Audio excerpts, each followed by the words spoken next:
Hello, wonderful kids. Get ready for an amazing story from the Bible about a super loyal girl named Ruth.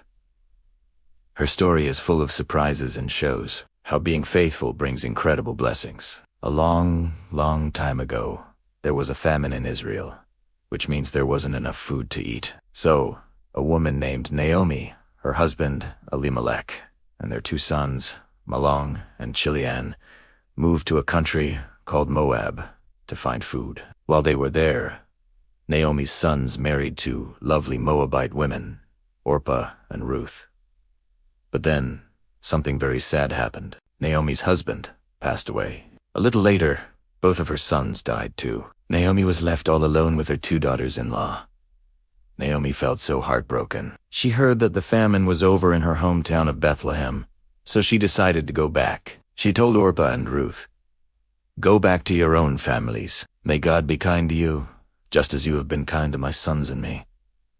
Orpah was very sad. She cried, gave Naomi a hug, and went back home. But Ruth refused to leave. She clung to Naomi and said something so beautiful. "Don't ask me to leave you. Where you go, I will go. Where you stay, I will stay. Your people will be my people, and your God will be my God." Ruth was showing incredible loyalty. So, the two of them, Naomi and Ruth, traveled all the way back to Bethlehem together. When they arrived in Bethlehem, it was the beginning of the barley harvest. They were very poor and had no food. Ruth, being so caring and hardworking, told Naomi, "Let me go to the fields and pick up the leftover grain behind anyone who will let me." This was a special rule God had made, so that poor people could gather food. Naomi said, "Go ahead, my daughter." So Ruth went out to the fields. As it happened, she ended up in a field that belonged to a very kind and important man named Boaz. He was actually a relative of Naomi's late husband. When Boaz came to his field, he saw Ruth and asked his workers, "Who is that young woman?" He told him, "She is the Moabite woman who came back with Naomi. She has been working hard all day." Boaz was very impressed. He went to Ruth and said, "Listen, my daughter, don't go to any other field to gather grain. Stay here with my female workers. I have told my men not to bother you, and when you are thirsty, you can drink from the water jars my men have filled." Ruth was so surprised by his kindness. She bowed down and asked, "Why are you being so kind to me, a foreigner?" Boaz replied, "I have heard all about what you have done for your mother-in-law Naomi since your husband died. You left your own family and your own country to come and live with the people you did not know before. May the Lord, the God of Israel, under whose wings you have come to take refuge, reward you fully for what you have done." Boaz not only protected her, but also invited her to eat with him and his workers. He even secretly told his workers, "Let her gather grain even among the bundles, and don't scold her. In fact, pull out some stalks from the bundles and leave them for her to pick up." That night, Ruth went home with a huge amount of barley, way more than she expected. When Naomi saw how much grain Ruth had brought back, she was amazed. "Where did you work today?" she asked.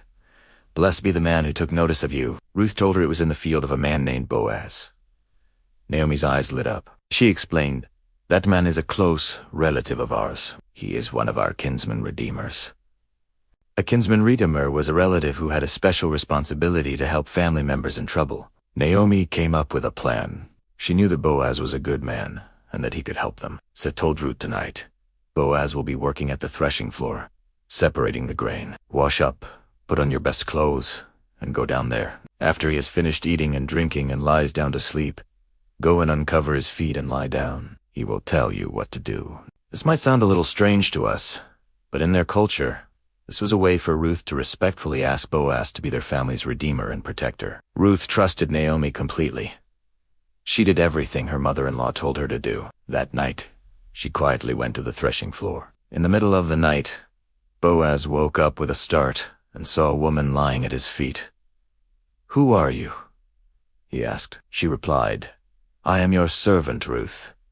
Spread the corner of your garment over me, since you are a kinsman." This was her way of asking him to marry her and take care of her and Naomi. Boaz was deeply moved. He said, "The Lord bless you, my daughter. This kindness is even greater than the first. You have not run after the younger men, whether rich or poor. Now, don't be afraid. I will do for you all you ask. Everyone in my town knows that you are a woman of noble character. But there was one little problem, Boaz explained. It's true that I am a kinsman redeemer, but there is a relative who is closer than I am, according to their law. This other relative had the first right to redeem Naomi's land and marry Ruth. Boaz promised, "Stay here for the night.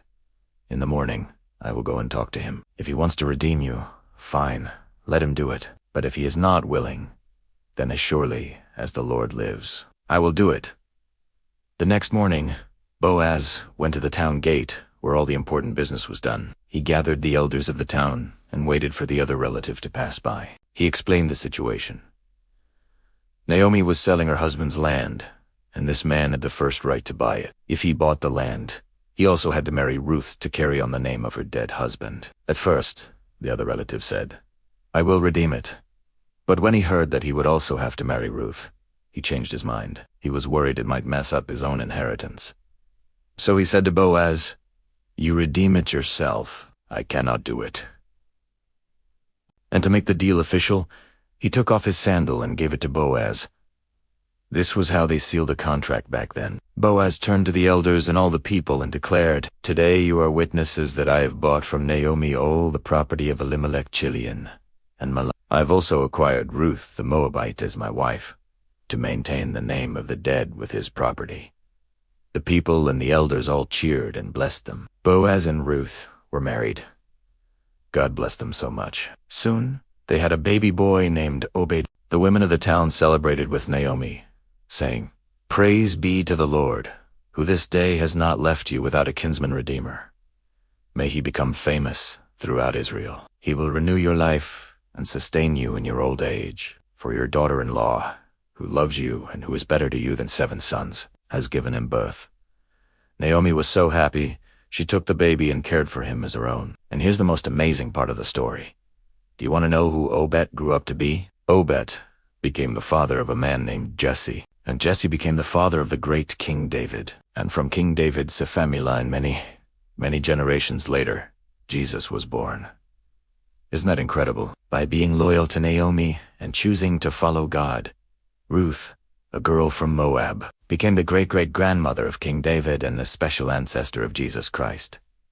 So what can we learn from this beautiful story? Ruth's story teaches us about loyalty, kindness, and faithfulness. When Ruth decided to stick with Naomi and follow God, she had no idea what amazing plans God had for her. She was just being a good, loyal person. But her faithfulness didn't go unnoticed. God saw her heart and rewarded her with a loving husband, a family, and a special place in history. It shows us that when we choose to be loyal and faithful to our families, to our friends, and most importantly, to God, He can do amazing things in our lives. Even when things are hard or sad, like they were for Naomi and Ruth, God is always working behind the scenes. He can turn sad stories into happy ones and give us blessings bigger than we could ever imagine. So, always remember to be like Ruth, loyal, kind, and faithful. Trust in God, because He loves to bless those who follow Him with all their heart. Thank you so much for listening to the story of Ruth and Boaz with me today. I hope it encouraged you. Remember to be loyal and trust God's amazing plan for your life. Have a wonderful day, and we'll see you in the next story. Good night.